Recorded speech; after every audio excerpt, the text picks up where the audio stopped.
Okay. Hi, everyone. My name is Hatice Öztürk. For those who doesn't know me, I'm a PhD candidate at the Department of Arabic and Islamic Studies at Georgetown University. I would like to welcome you all to this fellowship and grants workshop, which is the last event of GAJA this semester. I would like to thank the Department of Arabic and Islamic Studies for co-sponsoring this event. And please join me in welcoming our speakers today, Dr. Sara Omar, Dr. Annie Gol, and our PhD candidate, Eriko Okamoto. So the plan for today is as follows. We'll be starting with our speakers talk first. We'll be hearing important tips on how to apply to fellowship and grants in Arabic and Islamic studies from speakers of different subdisciplines within the field. They will be talking about important aspects of the application process, including grants and fellowships, logistics, how to write successful grants and fellowships, and the different types of organizations that provide fellowship and grants, and slight differences in how to apply each one of them. Then we will have a Q&A session where you could ask your questions or direct your comments to the speakers. Before we start, I would like to announce that this event will be recorded and published in the YouTube page of the Department of Arabic and Islamic Studies, so you can access it from there soon. Without further ado, let me first introduce our first speaker, Dr. Sara Omar. Dr. Omar is an assistant professor at the Department of Arabic and Islamic Studies at Georgetown University. She received her PhD from the Department of Near Eastern Languages and Civilizations at Harvard. She recently completed a postdoctoral fellowship in Middle East Studies at the Macmillan Center at Yale University. She has received several fellowships, including a Fulbright Fellowship in Syria, where she conducted fieldwork on female religious authority in Damascus. Her research and teaching interests include Islamic intellectual history, the Quran and its exegesis, Islamic law, gender and sexuality, religious authority and religion, and violence. Her current book project focuses on the genealogy of same-sex sexual practices in the formation of Muslim discourses. Dr. Omar, we are very happy to have you with us, and the mic is yours. Thank you very much, Hatice, for setting all of this up and for having me. And I look forward to our conversation and the Q&A session. I know there are three of us, and I think every one of us or each of us is planning on covering different things. What I was hoping to cover is essentially just some of the things that I experienced as a graduate student and then post-graduation, some of the things I learned along the way, the hard way. I think we were joking about this before we started, but I didn't really have any workshops that were available to me as a graduate student that provided tips and advice and how to do anything, really. I mean, I think the expectation was that we'd figure it out on our own and somehow magically land the things that we were expected to land. So I had to sort of learn the hard way. And one of the biggest things that I sort of came to realize is that as an undergraduate student, I really had no idea that there were funding opportunities that I could apply to. And so I ended up accruing a lot of debt, a lot of financial aid and loans. And even my first year as a master's student at Harvard, I also was not funded. And that was also additional debt that I ended up accruing. And then only the second semester of my first year of my master's program, which was a 2-year program, did I then realize that there's a whole world out there of financial support that you just need to tap into. And I really had no idea. I mean, when I say no idea, I mean, really no idea at all. I mean, I'm a first generation sort of college student, and I didn't really have great advising in high school. And so, but I ended up getting very lucky, landing where I needed to go. But the financial component, I really didn't know, and it's not something you should on your own just magically know. So I'm very, very excited to contribute to this workshop, because I think it really is something that I wish I would have had. And it's something that I do think is really at least beneficial in the sense that it opens up new horizons and gives you exposure to the fact that there are things out there. Maybe not all of them are relevant, and maybe not all of them are things you can specifically apply to, but there are certainly a number of different opportunities, and you will apply to many of them, and you may only get a few of them, you may get none of them. You know, it's every year by year. You just have to keep at it. So I just wanted to use that as my prelude to what I'm about to discuss. I gave this a lot of thought, and I know our department is unique in the sense that it sort of houses different disciplines or different fields of study. And so I am not going to cover everything that has to do with domestic students and international students and all types of fellowships and grants and things that you could apply to, but I did want to break things down, at least according to what I'm most familiar with and how I've received things, or the types of things I've received. The first of these is language awards. And I have to say, these are at least based on my own personal experience, they tend to be the most numerous. They tend to be the best funded. They tend to be really just many opportunities, and it's wide, right? Because when we talk about language study, we're not just talking about Arabic language, even though that is, you know, a main language that all of you are using for your research in this department. But language study support include all other languages. So if you want to do Urdu, you want to do Spanish, you want to do German, French, you want to do Turkish, Persian, I mean, you name it, Hebrew, there are so many opportunities for those. And this is also one really nice way of sort of setting yourself up for, while you get the language training and the financial support for that, you can always sort of double dip, in the sense of, like, you study language, but then you could do your research. You could, you know, go visit the libraries and archives. You could conduct research field work on the ground, if that's the type of work you're doing. So I would say language study awards are really like the most accessible, and just in terms of just opportunities, there are so many of them. So I'll get into some of the ones I've applied to, but I just want to go through the three that I'm just going to quickly run through.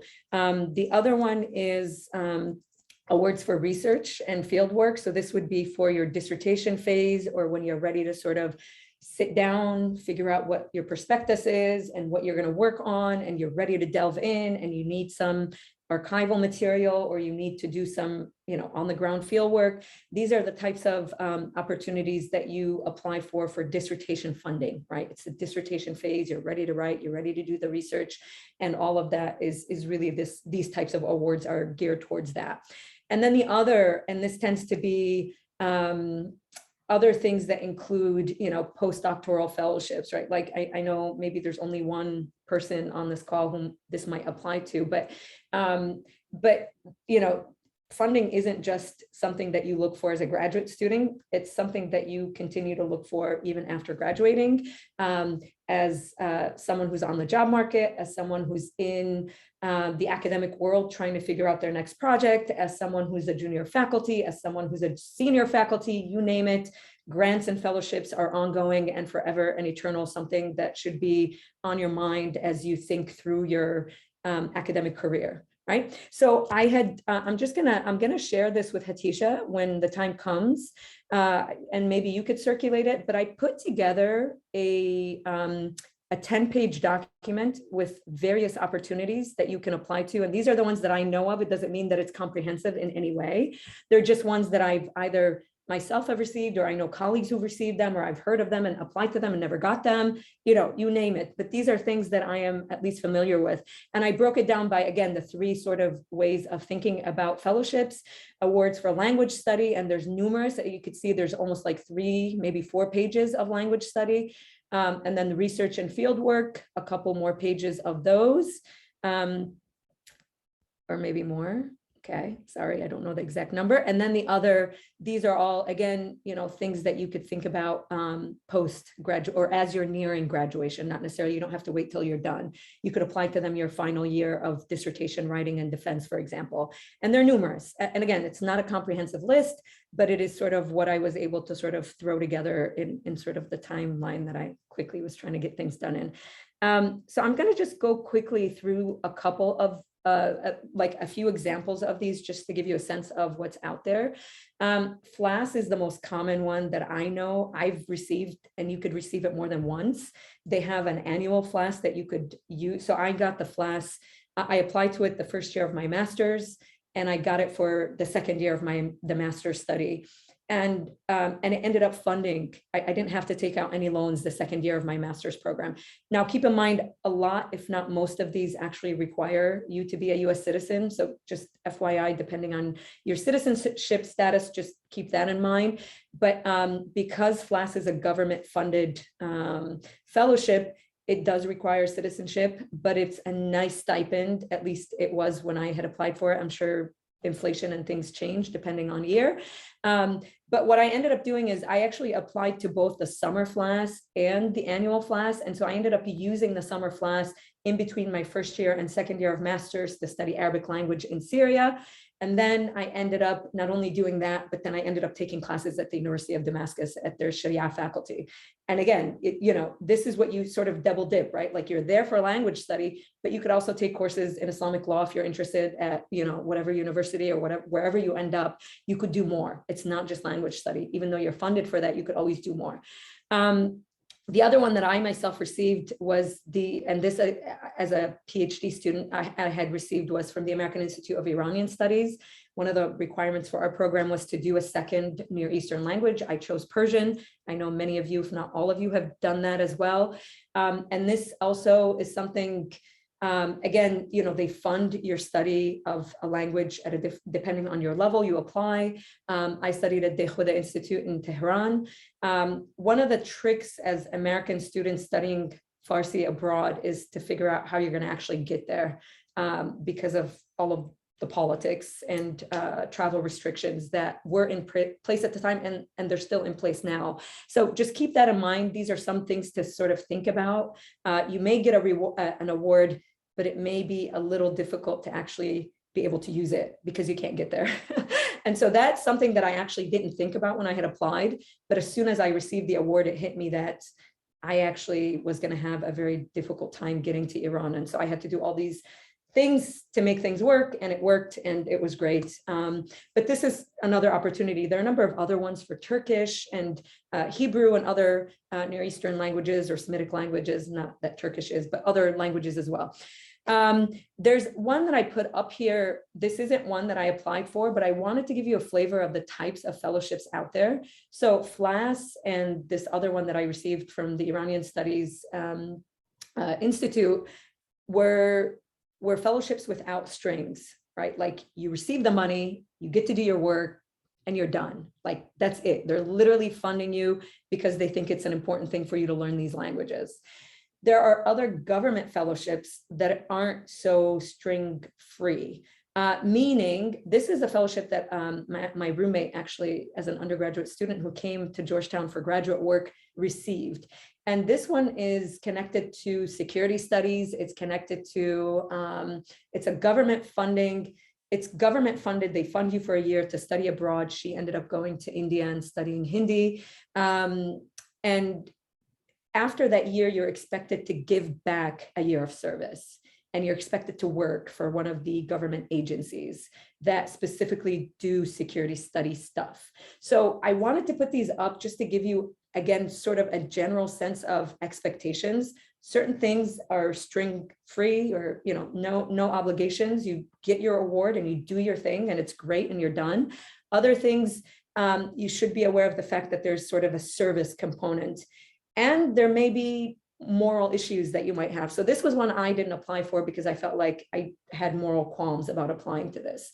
But depends on what you do and how you do it. The sky's the limit.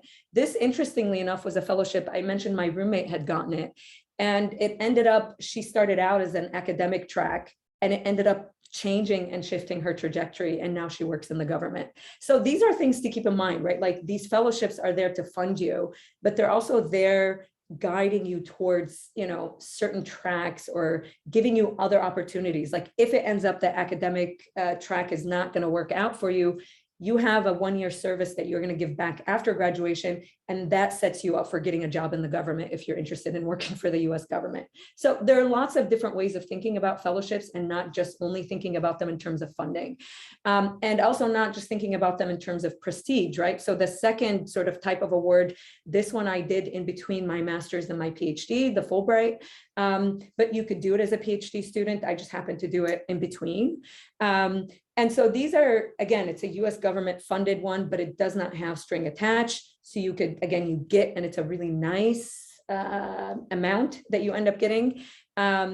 It funds your study, and it also ends up giving you an opportunity to be on the ground doing field work, doing manuscript work, you know, depending on the type of work you're doing. For me, it was more field work. I was interested in studying a particular movement, which was very popular or was increasingly becoming popular. And so it worked out. But this is the type of fellowship that you could apply for. Not only is it, you know, financially nice amount that you get, but it's also very prestigious. And so if you're looking to be on the job market, or if you're a master's student looking to apply for a PhD program, these are really like, that's a really nice one to have on your resume because it's an eye catcher. And it's rigorous. I mean, the application process is grueling. It's a long one, but it's interesting. And it's the rewards are sort of, they pay off.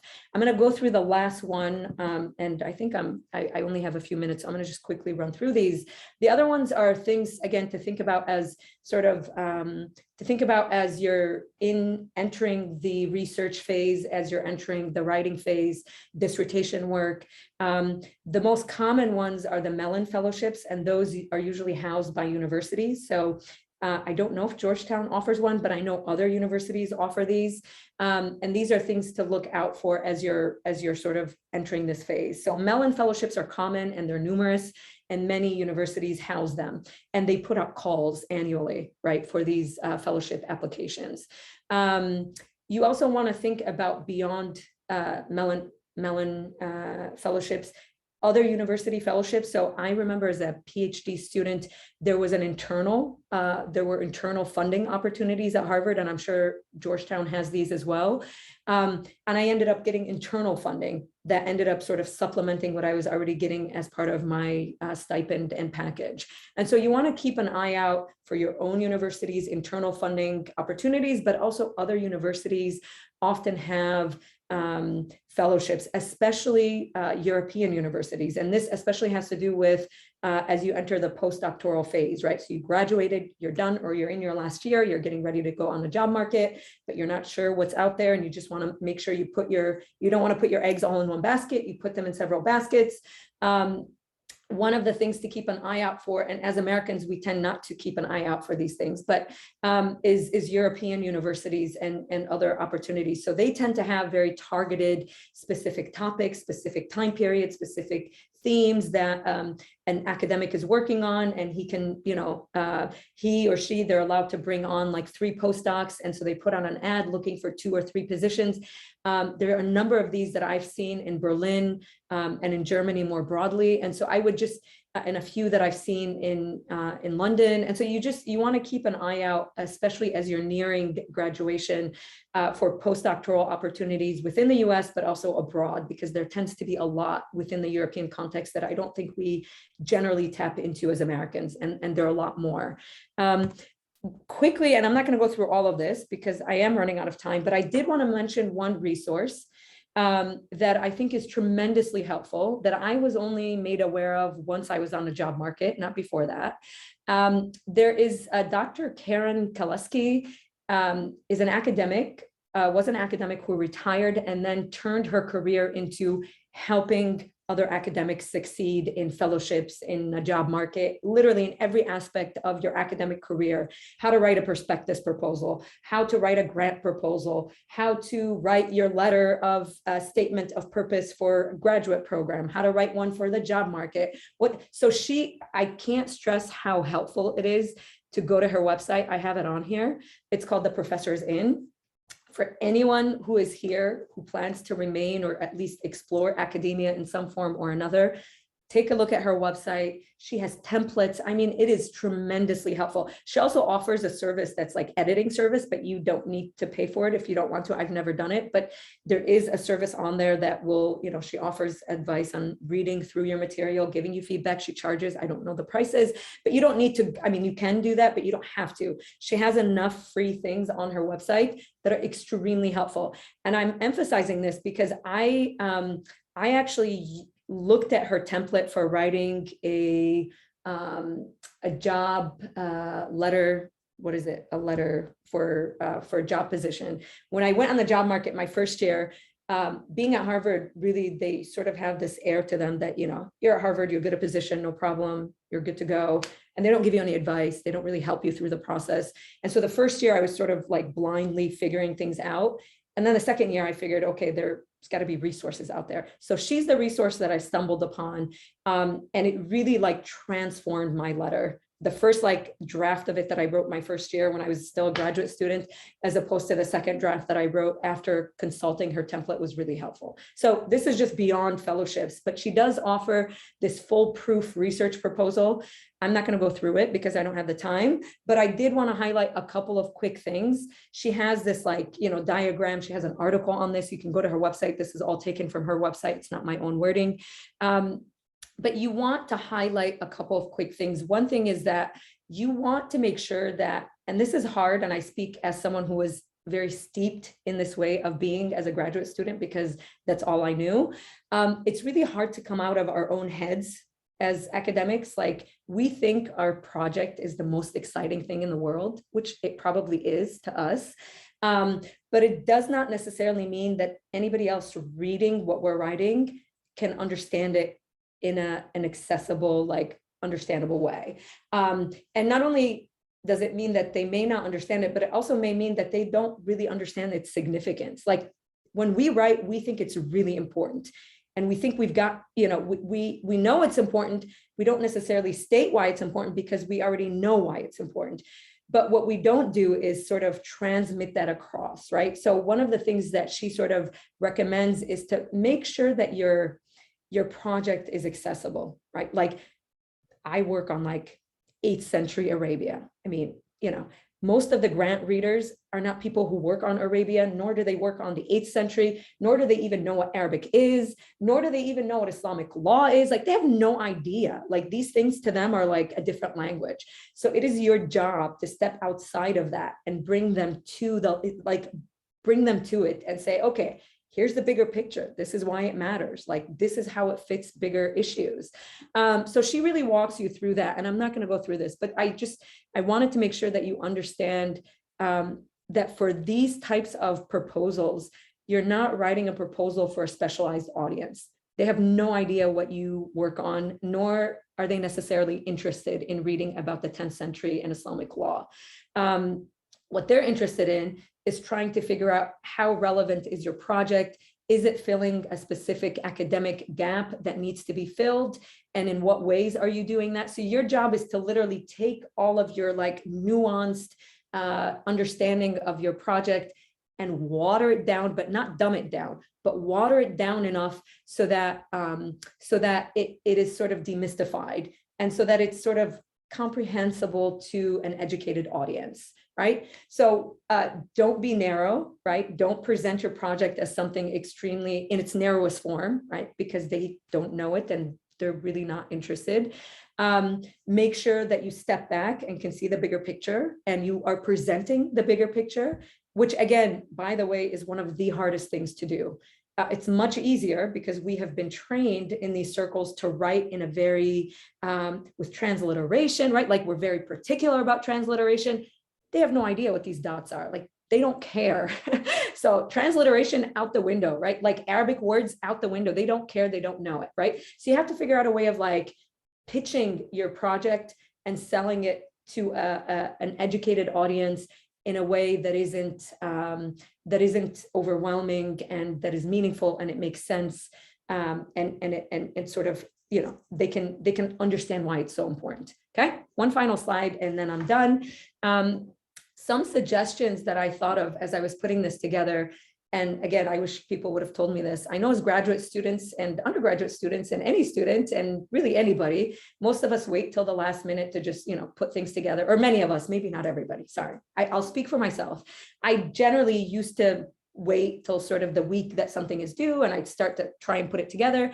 But really, for some of these fellowships, because the process is so extensive, right? And it requires a lot more than you might imagine, I would start early. And I know it's hard, but the earlier you start, the more drafts you'll have, the more likelihood you'll be able to run those drafts by friends and colleagues and other people who can, oh, I misspelled colleagues, sorry, that's colleagues, okay? So you could run them by your colleagues and friends and even not just colleagues and friends, but I would run them by like, I don't know, your grandmother. I have no idea, somebody who is not in your field. Like, a neighbor, I have no idea, a roommate who works on something completely different in like the European context or something, I don't know. Run it by someone who is not a specialist, who will read it and say, oh, okay, I think I know what you're talking about here. This makes sense, but I'm not sure if I understand what you're saying here. You might want to clarify because I'm not sure what that means, right? We tend to write in very like academic sort of language that's sort of convoluted and really inaccessible, right? But you can't do that for a fellowship or a grant application because it's not going to help you. It hurts you. So run it by someone who's an educated audience, but is not a specialist, and see what kind of feedback you get, because that's the audience that's going to actually read what you're writing for most of the time. Maybe not all applications, but many of them, that's going to be the case. And then make sure you have time to sort of edit and re-edit and refine and get to that final really lovely, good draft. Make sure you ask for letters of recommendations in advance. I don't know how many of you use certain services, but there are services where your files and letters could be sent and they just stay in this file, and you could request your letter of rec to be sent from this service, right? So there are a number of these, and my mind is blanking. There's one that I used as a graduate student, but anyways, that they're free. It's a housing space and it keeps all of the letters of rec. So you ask the professor to write you a letter of rec, it's sent to this house, and then you request that to there. And so make sure you Interfolio, that's it. Thank you, Annie. That's it. Yes, that's exactly the one that I used. Yeah. So think about, asking in advance. I know I have undergraduate students who come to me the week of a letter of rec needing to be submitted. And they say, my deadline is this week. And I'm like, I have a life, I promise. And it maybe not, might not be as exciting as yours, but I do have like other deadlines and things that I have to meet. And I just can't like on the spot write you a really good letter of recommendation in 2 days. I just can't do that. So make sure you give time, okay? Other quick tips, and these aren't necessarily connected directly to fellowships, but they are somewhat tangentially connected. I know our graduate students haven't, at least as far as I could tell, haven't necessarily been fully engaged in conferences. I would encourage all of you to get engaged in conferences, go present at AAR or MESA or whatever other, AOS or whichever one, or, if it's language, other things that you are a part of, but make sure you go and present, because I can tell you that as a graduate student, I remember I presented my first paper at the AAR, the American Academy of Religion, as a master's student. And I can't tell you how transformative that was. I ended up, the panel that I was on, the 4 people that were on the panel with me and the person who chaired the panel, all of them became people that I like turned to post master's program. And as I applied to the PhD program, I networked, I connected with people. They have all sorts of dinner parties that they do for like the Islamic studies group or the religious studies group or the gender studies group, whatever, right? And those are the opportunities. The people you meet face to face at those conferences are the people who are sometimes going to be asked to read those the statements for a particular fellowship, or maybe they're serving on the the committee for admissions for a PhD program or for a postdoctoral program, right? These things matter, okay? So make sure you network, make sure you go to these conferences. You can't understand how important it is to make sure that people see you and they know who you are, because when it's time to read these things, they can put faces to names and they recognize the projects and they know exactly who's working on what. Even if it's anonymous, they know exactly who's working on what. And then finally, add yourselves to academic listservs. This is something that nobody told me to do. But again, when you add yourselves to academic listservs, what you get are annual announcements to every single fellowship that's out there. So I've been regularly trying to forward some of the fellowship announcements and the awards and the grants that I receive from these, listservs, and I forward them to Muad, who I'm hoping would forward it on to the graduate students. But you don't need me as an intermediary. Just add yourself to these listservs, send them an email, say I'm a PhD student or whatever student or postdoc, or I've graduated, I'm junior academic, whatever you may be, send them an email, give them your status, tell them you're an academic or you're interested in whatever, and have them add your name. Once you're on these lists, what you come to see is sort of an incredible, tremendous resource. All sorts of things are being sent out, all sorts of academic debates are taking place, and you don't even have to contribute to them. You could just be a passive observer, which I often am. All right, thank you very much. And sorry, I went over time. I think I did. Thank you.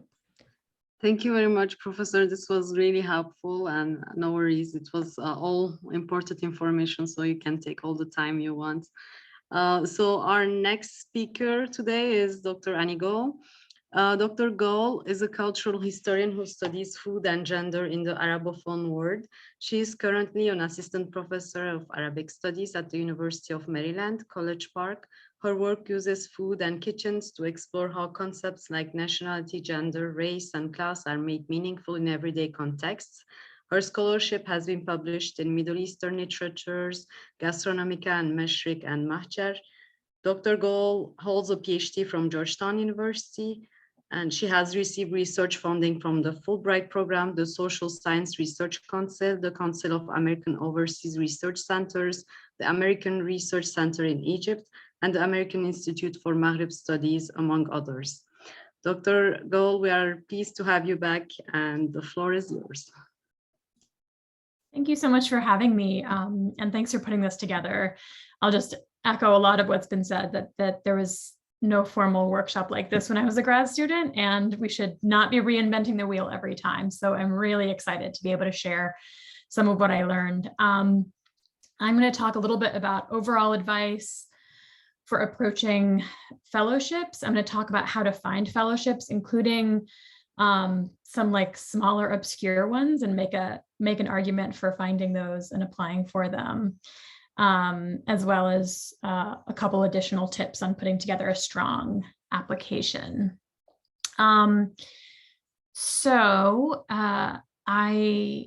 Over the course, I guess, between my master's and PhD, I did a Fulbright, and then for my dissertation research, I got a couple of the big fellowships. But I've also applied for and gotten a number of short-term or smaller fellowships, which can be really helpful for a number of reasons that I'll get into. I guess the first thing I want to say is overall, when you're applying for research fellowships to do your dissertation research, to think about those research statements and those grant applications as their own kind of genre of writing. It's a different kind of writing than you've been trained to do in seminars, most likely. But you can think of it as not just a chore and a means to an end, but a form of intellectual labor that's worth thinking about as well.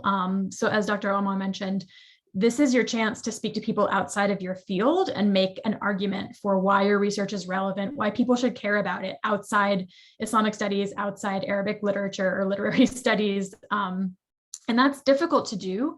But if you end up in academia, you're going to have to make that argument over and over again. This is the argument you have to make in your cover letter for jobs.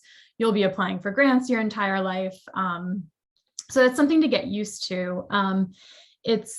When I was first doing this, one mentor was like, it's a really weird genre because you basically have to say, this topic is extremely important, though you might not know it.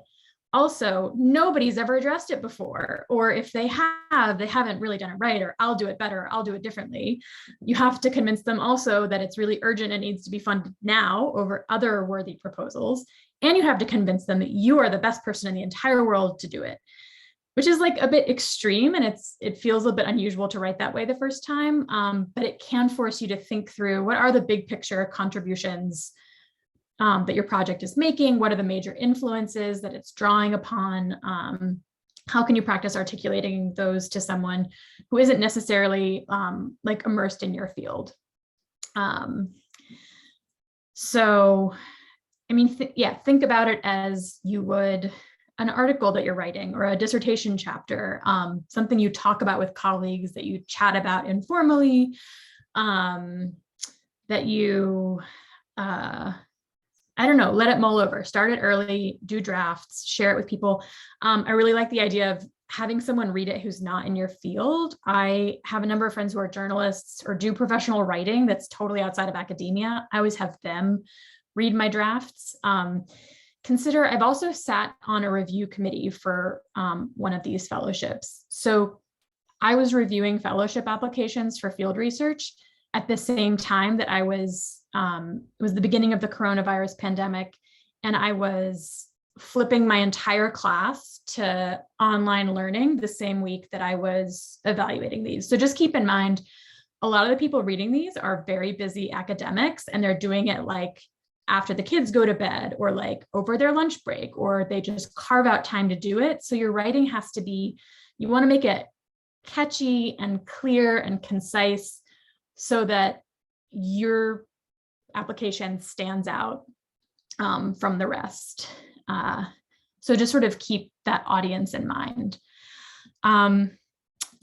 So my second sort of big topic is I want to encourage you to think that no grant is too small. So you'll definitely hear about major ones like Fulbright. A lot of the big ones are only available to US citizens. Some of the ones that aren't, like the SSRC's International Dissertation Fellowship Grant, are unfortunately shutting down this year, which some of you may have heard of. So there's actually this problem right now where there are fewer big fellowships for non-US citizens than there used to be. One way around that is that a lot of the smaller grants that I found are open, they're much more flexible. So maybe you have to be based at a US university, but you don't necessarily have to be a citizen. And they're also really useful for funding like a summer of research in an early phase when you're just sort of getting ready for comps, preparing your dissertation project. You can do some exploratory research in just like a month over the summer. So I use these smaller grants at that beginning stage as well as at the end. I sort of ran out of funding and then strung together a bunch of small grants to like get me to the dissertation finish line. And I also think that having one or two small grants on the CV, it's not as prestigious as having a Fulbright or one of these bigger ones, but it does help make you competitive for larger grants later. So a review committee, if they see that some entity gave you research funding, it kind of helps convince them that you're a safe bet to invest money in. Again, like somebody else bet on this project, that just sort of just predisposes them to take you a bit more seriously, for better or for worse. I also think having a small grant early on gives you a lot of really concrete details to write a strong proposal later, which I'll talk about in a minute. So I'll talk through a little bit about how the small grants that I found, some of which were specific to my field, and how I found them, because you have to hunt around for them a little bit. So I work in food history, and the first small grant that I got was through the oldest conference in the field is the Oxford Symposium on Food. It happens every summer at Oxford. And they have this $1,000 research grant for a student. At the time you had to be under 30. So I had like 1 year to apply when I found it. But $1,000 is like, that was a plane ticket to Egypt and offset a lot of my expenses. And that was the first month that I spent just really devoted to figuring out what my dissertation was. I did that when I was still a grad student. So it just helped set me up to start thinking about how can my comprehensive exams serve the things that I'm finding in the field for my dissertation work. And then the Bibliographical Society of America is a pretty cool organization, even if you're not someone who thinks about critical bibliography, which I wasn't. They have a lot of grants. If you work with books, with manuscripts, if you're interested in print culture, there's a lot of ways you can connect to their stuff. They had a specific grant in culinary bibliography. And because I work on cookbooks and cookbook publishing, I applied for that and got that. I think it was about $4,000. And then in random groups, like there's an association that's the Culinary Historians of New York, and they have a series of small research grants, which I haven't applied for yet. But just to say that there are, in niche fields, you'll figure out these little pockets of money that can help sort of tide you over at the end or the beginning, especially of your research. So where did I find these? One is listservs. So are there listservs? Think about, in addition to Arabic or Islamic studies, who might be interested in what you work on? Do you work on a history of education, on women's history, on gender, on sexuality, on, I don't know, colonialism, on the state? Like there will be listservs and conferences and associations of people who are interested, and these little sort of niche grants will show up on those listservs and at those conferences. HNet is a good place to start. It's a whole network of all these listservs on every topic imaginable. So you can just look up and join a number of those to get a sense. Major conferences, definitely think about going to conferences, not just in Middle East studies or your sort of main annual conference, but see like if you can diversify and try presenting in a couple of other audiences.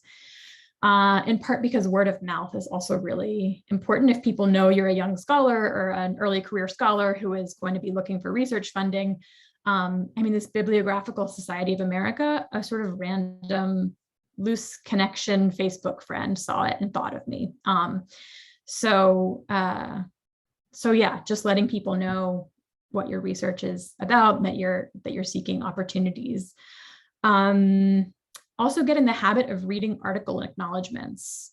So people who work on similar things to you, see who funded their research and keep a running list. Are there places that you can apply to for similar or relevant research? Yeah.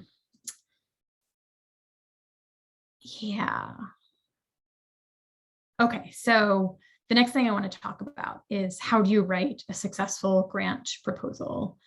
The Social Science Research Council has a useful publication called On the Art of Writing Proposals, which is also a good place to start. My biggest piece of advice is to, if at all possible, get a hold of at least one recent past successful application for the grant you're applying for. So some grant programs will actually provide samples of past applications on their website. Otherwise, see if anybody you know or anyone who's graduated from Georgetown recently has gotten one of those, and see if you can get in touch. Most people are usually very happy to share their past applications with others. For grants like the Fulbright, which I think you have to apply through the university for, the university's grant office actually has like a binder of past applications. I remember consulting those at Georgetown when I applied for a Fulbright. I've also had people email me totally out of the blue and ask for applications. And I've always said yes. You know, I think if you just are polite and express, you know, this is what I work on, it's similar to your work, I saw you got this, you know, no obligation, but if you'd be willing to share, I think a lot of people you'll find are. And that's just super helpful because every grant is a little bit different. And if you can see something that a grant has like awarded in the past, it'll help you tweak your presentation of your research more successfully. So sometimes looking at a past application will give you a sense of like strong language to use or format, things to emphasize, how to make connections between your research and the priorities of the grant organization, and so on. And that's really important because different grants have different priorities. So just a couple of examples of that. The SSRC, I remember they, a lot of grants also have webinars specifically with advice about applying to specific opportunities. Definitely attend or watch those if you can. So I remember the SSRC webinar, they were like, we don't want to see you say, my research fills a gap. They were like, that's not specific enough. Don't use that phrase. Tell us how your research fills a gap in more specific terms. But they're like, everybody says that, but we want you to be even more specific because all of your research is filling a gap. So, I mean, sometimes there are really picky specific things that people are looking for. Fulbright, if you know the process of who reads them, the first cut of Fulbright applications, I believe, unless it's changed drastically, but as an example, they'll have academics sort of weigh in on the first cut. But then the Fulbright Commission in the host country has kind of a final say. So if you have something that's politically sensitive, you need to think about how to frame it so that it doesn't create a problem for a Fulbright Commission in Egypt, in Jordan, and wherever you're doing your research. And so that's another reason to look at past successful grants, is to think about how do you frame your work also so that it's not going to be rejected on a political basis, to keep in mind. When you're writing, I would also say be as specific as possible. If you're writing for research, specifically working on a manuscript, working in an archive, doing field work, be as specific as possible about how you'll use your time. You're trying to convince a panel of people that you are the best investment of a chunk of money over other people. So this is where it's really helpful if you've already spent even just a couple weeks or a month somewhere doing preliminary research, because you can say, you can list specific files in an archive, specific periodicals that you know are located in a particular library, and say, I got this from just looking at 1 month, and so I want to do a full year, and sort of show that you know what you're doing. If there's an archive you can't get to, check the footnotes of the book that somebody else has written using that archive, and see if you can use that to draw out specifics to say, I know that there are these records in that archive, or I know that this manuscript is in that library, and cite the source. If you don't have time to travel before you're doing major field work or dissertation writing, I would suggest putting in some time at the Library of Congress, which is local. It's right here in DC, and it has vast collections. It's got periodicals from all over the world. It's got a huge Arabic and Persian collection. There's probably something relevant to your research there, and it just sort of demonstrates. You can say, I've exhausted all of the major research library, not just at my institution, but in my town, in the Library of Congress, and therefore I need to have this funding to be able to travel to this library, to that repository, to build on that preliminary research. Anything that will sort of add depth and detail to your application to make them take you seriously as a researcher who will use that money efficiently. And the last thing I want to talk about are a set of specific grants to look at connected to research centers in the Middle East and North Africa. So the Council of American Overseas Research Centers is this sort of umbrella organization it's worth checking out their website. They are an umbrella org for a series of research centers that include centers in Egypt, Morocco, Algeria, Tunisia, Jordan, Palestine, Turkey, a bunch of places in the region that might be relevant to your research. So KORC, the umbrella organization, has a multi-country fellowship, which is restricted to US citizens, unfortunately. But if you have research that could be done in multiple countries that they work with, that's a good opportunity to know about. But their website also lists the fellowships that their affiliate centers administer. So almost all of those centers, so the American Research Center in Egypt, the American Institute for Maghreb Studies, all of these places have their own fellowship programs if you need to do research in Tunisia, in Morocco, in Egypt, and so on. So they often have both short and long-term fellowships, and it's worth knowing about those if you have in-country research that you want to do.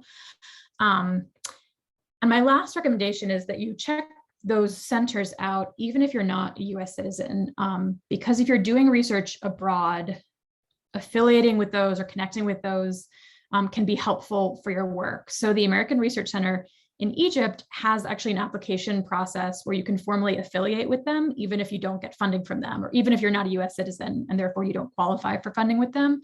But if you're a research affiliate with them, they help you with visa stuff. They can get you permission to visit libraries. They can provide you just sort of formal introductions on letterheads, which can open doors that might be technically open, but officials might not want to open them, but a letter from a research center can just help facilitate that. They help with archival permissions, which is really tricky in Egypt. There are also places where people present their research. So I've always found it really helpful to present research in progress for an Egyptian audience, for a Moroccan audience, is also really, really important, I think. All of which is to say that there are sort of like resources connected to some of these fellowships that even if you can't apply for the fellowship because of your citizenship status, if you're planning research, it can be helpful to sort of be aware of where you might be able to affiliate with formally or informally in country, which is, again, more detail that you can add to a grant application elsewhere to demonstrate that you're sort of serious and have a good plan for your research. So those are kind of my main pieces of advice. Yeah, I sent out to Khadija a list of a handful of, a lot of them short-term, but not all fellowships that maybe aren't as specifically Arab Islamic studies, but that you could add to the list and keep on your radar. Thank you very much. And Dr. Omar already sent me an email with the lists, and we will be compiling all these lists along with those sent throughout the year by Dr. Omar or Dr. Opwis and other faculty from the department. Thank you very much for all these useful tips and resources. Our next speaker is Eiko Okamoto. So Eiko is a PhD candidate in Islamic studies. She works on Arabic and Islamic philosophy with a particular focus on the 10th century philosopher Abu Nasr al-Farabi.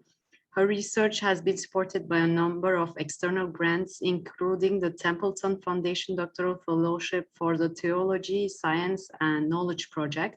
And most recently, she has received the Mellon ACLS Dissertation Completion Fellowship. Congratulations, Eiko. And thank you very much for being with us today. And the floor is yours. Thank you, Khadija, for your introduction. I'll go ahead and share my screen. So let me know if you can't see or can't see. Let's see here. You see my PowerPoint? Okay, perfect. So today I'll be speaking about grants and fellowships more from a student perspective, since as Khadija mentioned, this year I've been applying for a lot of fellowships and want to share some of my recent experience and things that I thought might be helpful for students in our department. And there are internal grants that are offered by Georgetown, and I'll talk a little bit about them later, but my main focus is external fellowships and grants. I'll be referring to them as simply fellowships and grants. So I've divided my presentation into 4 parts. I'll start with some basic information about fellowships and grants. Then I'll discuss some of the logistics of the application process, or at least the applications that I've worked on. And after that, I'll talk a little bit about some of the contents of a fellowship application. And finally, I'll give you a short list, not comprehensive. I just put things that will fit in on one slide for now. And you might be interested in applying for these fellowships later. So to start out, let me mention a few pieces of basic information about fellowships. A simple question that we might ask is, why do we need fellowships, right?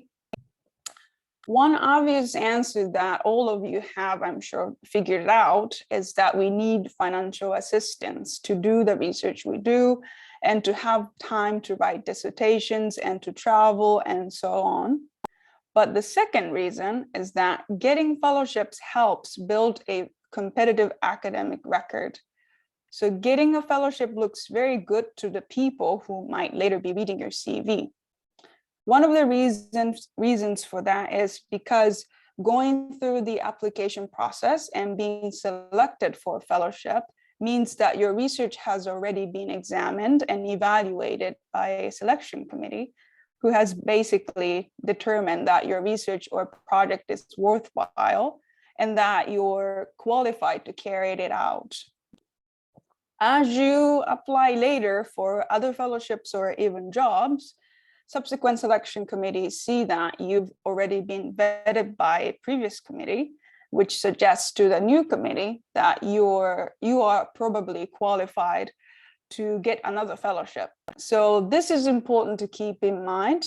And even if you're not someone who really needs a fellowship to travel or do research or to write dissertation, because say, you're still fully funded by Georgetown, it's still very beneficial to your future applications for jobs and other academic resources.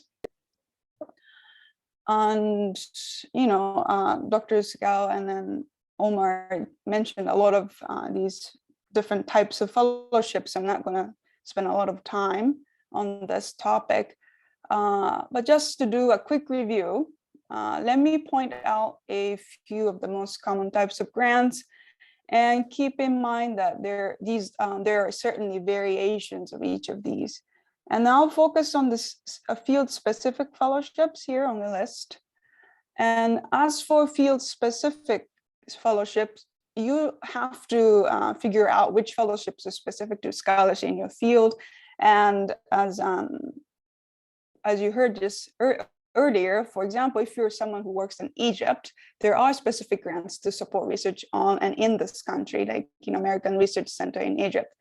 And if you work on a particular time period like medieval Arab history, then you may also find grants aimed at supporting scholars who work on medieval history. And personally, a few years ago, I received a fellowship from the Templeton Foundation, and then that was particularly on Arabic and Islamic philosophy. So it's my field. And then the project lasted for 2 years, and I got lucky, and then I applied and got it. So be on a lookout and see if there are any field-specific grants that you don't see from. It's a little bit harder to find those specific grants, but they're out there. So be on the lookout. And also, if any of you are international students, then there may be fellowships that you can get from your home country to support your research or travel while you are studying at an American institution. So each of you would have to do some online research to figure out what those grants or fellowships might be. And now that I've mentioned some of the different types of funding sources that are out there, the question remains, I think, where do I find out about fellowships and grants that will be available to me? And obviously, a workshop like this one, a great place to start, a great starting point. The graduate school here at Georgetown has an Office of Graduate Fellowships and Awards that sends out a monthly newsletter with a list of fellowships. And I really, really encourage you to sign up for these, for the newsletter if you haven't already. For field-specific fellowships, you can sign up for listservs, as you heard earlier, associated with particular associations, because some of them send out information about fellowships regularly. And you can also collect information from colleagues and advisors. And the last part, my favorite place to find the fellowships is actually CVs of leading scholars, because many of them have their personal website, or I don't know, faculty profiles up on internet. And when I look for the places they have published their papers or their education, I also look at the grants they have gotten, and then I often find the grants that I didn't know before. So that's a great place to look for fellowships and grants. And as for international students, there is a database managed by a nonprofit called Immigrants Rising. And it's kind of a hit and miss, I would say. And last time I looked at this database, I couldn't find anything good for me, but I would still say it's a great starting point. And as for when to apply, if you're like most people, the first fellowship proposal that you write is likely to be not as good as your later proposals, which is of course only because you have not had much practice yet, right? And if you think about the first term paper you wrote as a freshman in college and compare it with last paper you wrote for your graduate course, then it's clear, right, that your writing skills have improved a lot as you gained more experience in academic writing, getting feedback from your professors, and simply spending more time writing. And fellowship applications are a particular kind of writing. And I recently had a chance to talk to a professor who has gotten all sorts of fellowships that you can think of. And this particular professor called application writing a sport. And it's very specific kind of writing, different from papers that you write for your courses or papers that you write to publish for journal articles. So I personally think you need a lot of practice and experience with application writing. And the way you get experience and practice is by applying for fellowships. So it's nice to apply for a fellowship before the year you desperately need one, because if you get it, lucky you, and if you don't get it, then you have gained some experience, good experience, putting together an application anyways. And when you apply for a specific one, get started on your application as soon as possible. You'll probably want to leave yourself a fair bit of time and wiggle room before the deadline, as Dr. Omar mentioned, because fellowship applications are, again, very specific type of writing that requires a lot of editing and revision. And best case scenario, you have enough time to work for a few weeks or even months on your proposals, especially when you apply for like nationwide general humanities fellowship like ACLS, and then edit and then have a professor or colleague give you feedback, ideally someone who has experience writing fellowship applications and can give you some constructive criticism of your work. And after that, you will do more revising and perhaps even have a colleague look up your materials and give you insights into parts of your proposal or ideas that may be clear to you. This was also mentioned earlier, but isn't clear at all to an outside reader, especially if that person isn't in your field and doesn't know all the current debates and research coming out of your field. And I personally try to start my application early and get in touch with my professors a month before the application deadline, so that they have enough time to read my materials and write a good specific letter that is tailored for this specific fellowship.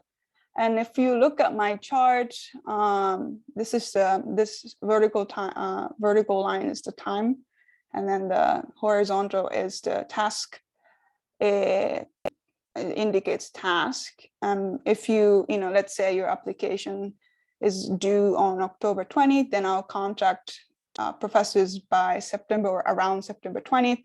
And then if they say, yes, I can write you a letter, then you want to share your materials with recommenders so that they can write a good specific letter for this fellowship. And to do that, then by that point, you want to have good draft. You don't have to have the last version of the materials, but good draft to share with them.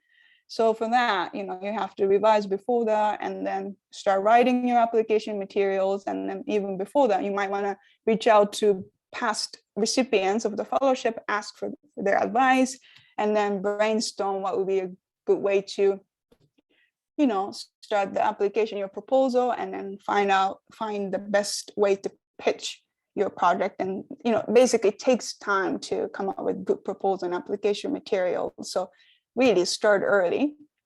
And also you might keep in mind that season for fellowship applications can overlap with the season for job applications. So your recommenders could be busy writing letters for other people and would appreciate a heads up about your fellowship with your application well in advance.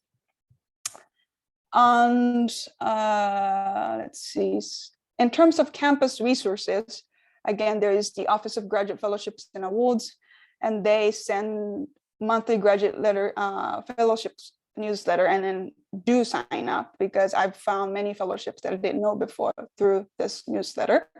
And then in the past, they have offered information sessions and workshops. There was one that I attended, which was on how to search and apply for external fellowships and awards. And then my favorite one was on how to write personal statements for fellowships. I say, they offered in the past because the Associate Dean of the Graduate Fellowships and Awards just left Georgetown this month, and then graduate school is hiring someone new. So unfortunately, you won't have these workshops or newsletters this summer, but hopefully someone will be hired this summer, and then you start getting, those newsletters and resources will be available to you by fall. But keep in mind, these things are available on campus. And then in terms of internal grants, graduate school offers these 3 grants. And then the department also gives, conference grant, I think, once you submit your proposal. So once you're ABD. So those are things that you can get from Georgetown. And in terms of actual contents of an application, I'll touch on just a few of the main aspects that I think are important. And the first one of those is related to audience and knowing who you are writing for. If you're applying for a more general fellowship like ACLS, for example, then the review process has a few different phases. First, your application will be looked at by specialists who know your field, though they might not be experts on your exact topic. Then your application will be reviewed by generalists who really may have no familiarity with even your field. This was also touched upon earlier. So your application has to do the tricky task, right, of writing in a way that will be understood by both of these kinds of readers. And that means you include real specific details about your work and your research, but also needs to keep in mind that this has to be contextualized and spelled out very clearly to the non-expert, why it is important that you're doing what you're doing and what contributions your work is making. And in either case, these people will be reading your application in the context of the specific fellowship that you're applying for. So it also needs to be clear that your project aligns with the goals of their fellowship and the kinds of projects they would invest in. And the last thing I wanted to bring up is this short list of fellowship that I put together. And many of these are fellowships that both international and American students can apply for. And most of these are for dissertation completion, but some of them are for research and travel. And here, there is a new fellowship just came out and that's just announced, and it's called Mellon ACLS Dissertation Innovation Fellowships. The details are yet to come, but it looks like this fellowship is designed to intervene at the formative stage of dissertation development before writing is advanced. So if you're at that phase, then maybe you can apply in the fall. I mean, in October. I think the deadline is on October, November.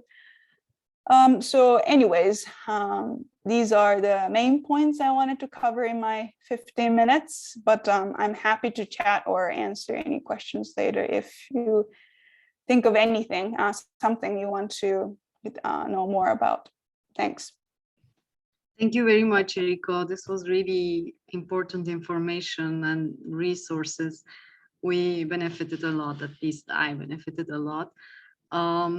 So yeah, I would like to thank you all for your contribution. This was really helpful. And we also have Mariam with us. I don't know if Mariam, you have any addition to our speakers, any financial advice for us. Yeah, we can hear them first before starting the Q&A. Yeah, sure. I think Eriko has covered it, mostly the department funding. We have the conference travel funding, and then we have the dissertation travel funding. And then it's the stipend and scholarship. I think my advice to students is, of course, to start early, because it helps pushing their 5-year package to the 6th or to their 7th year. So I think that's the best advice that I can give. But I think you guys have covered it. Okay, thank you very much, Mariam. Yeah, so we can now start the Q&A. We have, Irene. Yeah, I was going to ask you as a senior graduate student if you have any additional comments or if you have any questions, you can go ahead and ask. We cannot hear you, unfortunately, you are muted. Sorry, thank you. Yeah, I have to run in a second. That's why I just raised my hand very quickly. Thank you all for your presentations. I applied last year to the Newcom Fellowship. It was really the only one I applied to. And maybe looking back, it was a bit premature because I was not as far as long as I thought I was. But that's the kind of tricky kind of situation I find myself in. So I have two questions in terms of what are the consequences of not moving as fast, because life happens once, do I take a risk in applying for something? I mean, for some, I can only apply a few times. And that's not really the main question that I have. The main question that I have, that's just kind of a general one, but the main question I have is, specifically, we have to report in such applications, basically where we stand our research. You have to give a timeline and then basically show how many chapters have you completed. And there is such a section as notes completed. But the way I kind of do my research is I do, as everyone keeps telling me, I do write, but I consider those notes, they are not chapters. So at no point do I really feel comfortable claiming I have a chapter, especially not one reviewed by my professors. And thus, I kind of feel like it always looks like I'm not very far along in my research when I think I'm not far away from having chapters. It's just I haven't compiled it as such. And I don't feel like I want to do that at the current stage because I keep kind of shifting around how I want to compose them to begin with. So how do I tackle that? How do I communicate in a application that I am at an advanced at an advanced point of my dissertation, but yet do not have a finished chapter?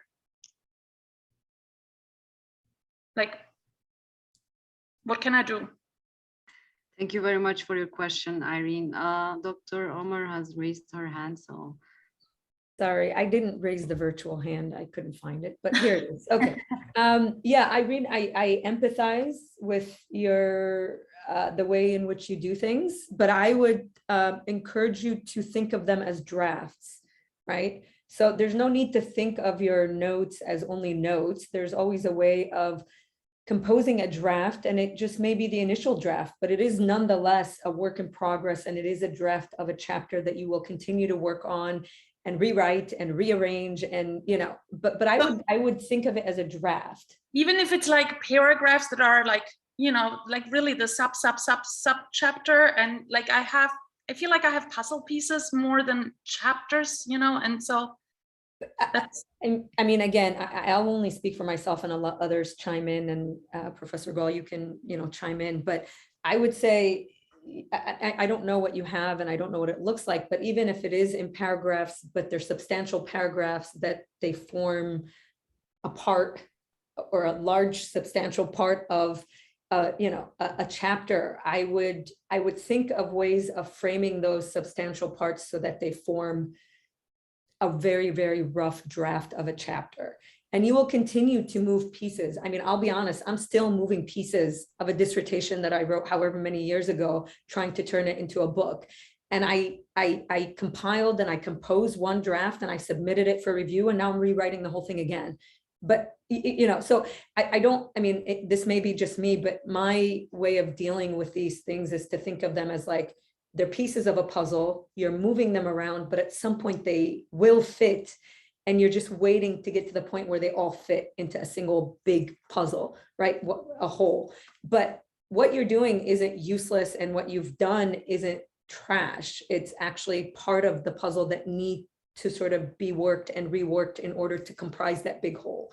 So I mean, again, I don't know what you have, but I would think of ways of putting together what you have in sort of a very rough draft, if you have enough and you think you can have a rough draft. So that way you don't think of yourself as just like writing notes, but you're writing notes and compiling it and composing it in such a way to make out just a very rough draft of something. Yeah, but that's, that's just my thought. But yeah, I'll let Professor Ball sort of give her feedback on that, or others. Yeah. Yeah, I would say think about how you can describe what you have done in the most concrete, positive terms possible. So don't think about like, oh, this isn't a completed chapter. You can describe it as, I've completed the research and analysis of primary sources for all 5 chapters, like positive statements that indicate how much you've done, not just for one chapter, but for all of them, that's still truthful. I would also say for a lot of these, like the most you should be able to like write a short paragraph, or even just 2 sentences, 3 sentences, summarizing each chapter. And if you can do that, I would say you have enough completed on a chapter to call it a draft. I often think of fellowships or these grant applications, fellowship applications, as speculative documents. I think the people reading them understand that your research or your writing, it's not going to unfold in the exact timeline that you lay out. I don't know anybody who can achieve that. It's more about, can you articulate a plan that sounds plausible? That makes sense. So you're not being untruthful, but it's about presenting where you see your research going. And you don't have to be defensive about the sort of format that it's in, if you just focus on like what you can describe that you have done. The only other piece of advice I'll pass on, which might be contradictory, but I've received it and it's been helpful at various times in my life, so like take it or leave it for anyone, is that I've also had mentors tell me at some point you just have to start writing, like just write a chapter and just see what happens. So I mean, that's something you could, if you have a chunk of time, you can start doing that just to try, knowing that you'll continue moving those puzzle pieces around forever. But I found for dissertation writing, the first chapter was by far the hardest. But once I had one written down, it was just easier to like work with the remaining puzzle pieces. So that may or may not be for you, but that's just, sometimes that's helpful to hear, to just decide for yourself to make a break and just start drafting something. So yeah, that's a bunch of different responses, but hopefully some part of it is useful. Yeah, thank you very much for your answers. Eriko, do you have any additions or comments? Okay. I'm still writing, so I have some questions too. Yeah. Yeah, I understand. Any other questions from the audience? I have a question actually. So I understand from your presentations that gaining a fellowship could help you gain another fellowship in the future. But for someone who hasn't have any fellowship before, what do you think is the most important thing when you apply? Is it like having a really strong proposal? I don't know, or any published works before, or what do you think is the really most important thing? Should we wait until we publish something before, applying to these fellowships and grants? Any advice? Yes, go ahead. You can go. I wouldn't wait to publish to apply for grants. That will just be that's not a winning game. Publication takes a long time and it's a process, and it's just, there's no need to wait for that, because that's not why, or at least it's not the only reason why someone might find you. It's nice if you have an article and they see that you're publishable and you can publish and you do your work. But at the end of the day, they're funding a project because they know that it's a work in progress and they're helping you to get where you need to get. And that's the purpose of the fellowship. So I would say, I think, again, one of the main things that stand out is the type of, it's how you sell your project, right? Does it fit the grant or the fellowship that you're applying for? And does it speak to a general audience if it is a general fellowship, or does it speak to a particular audience if it's something that's a little bit more concrete and specific? But I would say, at least as far as I know, it's really what you're selling and how you're selling it. And again, I mean, everybody on this panel has already emphasized grant writing and fellowship writing. It's really not the same as like writing a research paper or an article or a book, or it's its own genre, it's its own thing. And it takes a little bit of like honing of skills, and you're going to get rejected. I mean, everybody gets rejected. It's only normal. Like, you're not going to get every fellowship that you apply to. And so the more you do it, the better you get at it. And I think trying to just focus on putting together a solid proposal that seems feasible, like Dr. Gall said, right? That's something that seems feasible, that you're going to be able to do in the timeline that's offered, and whatever it is. And it could be that you're applying for a fellowship to only complete 2 chapters and not the entire dissertation. Like, you're just starting writing and you've only done the research, and you haven't started, you just started the dissertation phase of doing the research, and you haven't finished the writing, and you're at a stage where you have the ideas, but you haven't yet done. And so that's something that you could also, depending on the fellowship, maybe they're interested in funding, students who have done a prospectus and had it approved, but haven't started the research yet, or haven't started the writing yet. I mean, every fellowship is really different. So I would say, depending on each of these fellowships and the criteria and what they're looking for, and the fit and the type of proposal that you could put together to sell your project in, in the most befitting way, I would focus on that more so than focusing on trying to get published or how many other fellowships you've previously had or have not. It's really, what kind of project are you working on? Can you complete it within the timeline that you're offering, depending on the fellowship timeline? And, how appealing is it to them, right? How do they actually think it's really important and worthy, or is it just another 10th century, work on whoever scholar, and it doesn't really mean anything for the larger academic field? It's just another person or something, so it's the way you sell it. I think that's part of it, but anyways, okay. Thank you very much, Dr. Omar. Any other comments? Oh, yes, Dr. Go ahead.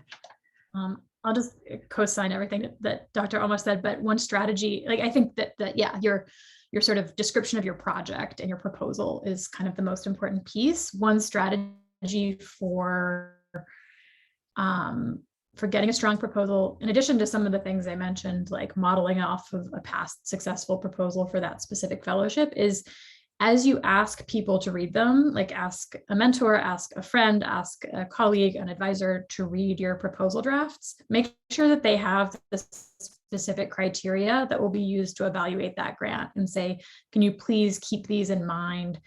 Are there any of these criteria that I'm not hitting? Could I be clearer about that? So that you're getting feedback that's also strengthening your project proposal for the specific grant you're applying for, because they will be different. And also keep in mind that the reviewers are probably being given a rubric for ranking your proposal, and the rubric will be based on the evaluation criteria that are on the grant's website. So like, if you can get feedback from someone who's like putting themselves in the mindset of like, how would I rank this based on that rubric, based on those criteria, that will help tailor your application. Yes, Dr. Can I just reiterate what Dr. Gall said, because pre-joining Georgetown, I hadn't served on any of these committees for fellowships and grants. This year I'm on the Georgetown Graduate Student Fellowships Committee, and I'm on the side where I review things. And what she said is absolutely true. They actually give you a rubric where you give points for hitting certain things, and where students hit certain things and where they don't. And so even if I like read a proposal, I'm like, oh yeah, this sounds great and it's an exciting project, it sounds awesome, I'm like, but they didn't mention this and they didn't do this. And, there's -1. And then I'm like, now they're at like an 18 instead of a 25. And I think they're amazing, but I can't give them the full 25 because they didn't hit this, this, and this, and that. So I would really emphasize, and this is something I had no idea about. Like, I have no idea that there's an actual rubric that people use until this year. So be sure to actually look at that and take it seriously, because I didn't know it was a thing until this year. So yeah. Okay, thank you very much, Dr. Gol and Dr. Amar. This was really invaluable. Any other comments or questions from the audience?